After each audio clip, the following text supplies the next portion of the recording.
ঘরের মাঠে অস্ট্রেলিয়ার বিপক্ষে নিজেদের প্রমাণ করে এখন লেবাননের বিপক্ষে বিশ্বকাপ বাছাইয়ের শেষ ম্যাচ খেলতে কাতারে বাংলাদেশ ফুটবল দল। দোহার পৌঁছেই অনুশীলন শুরু করেছে লাল সবুজ।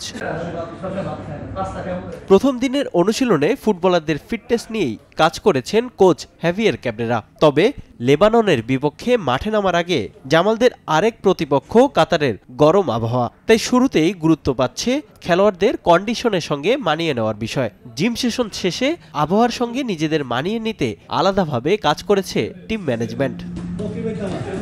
বাছাই পর্বে এখন পর্যন্ত একমাত্র পয়েন্ট এসেছে লেবাননের বিপক্ষেই, তাই এই ম্যাচেও পয়েন্ট নিয়ে দেশে ফিরতে চায় বাংলাদেশ। উভয় পক্ষের জন্য ডু অর ডাই, তারাও চাবে যে তারা এই ম্যাচটা জিততে, আমরাও চাবো আমরা এই ম্যাচটা জিততে। সো এটা একটা কম্পিটিটিভ ম্যাচ হবে। আশা করব যে আমরা এখান থেকে অ্যাটলিস্ট আমরা আমাদের ফার্স্ট টার্গেট থাকবে জয়, নাহলে এখান থেকে ইনশাল্লাহ এক পয়েন্ট নিয়ে হলে আমরা দেশে ফিরব। Walton switch, stylish and elegant. অস্ট্রেলিয়ার বিপক্ষে নিজেদের প্রমাণ দিয়েছে বাংলাদেশের রক্ষণভাগ।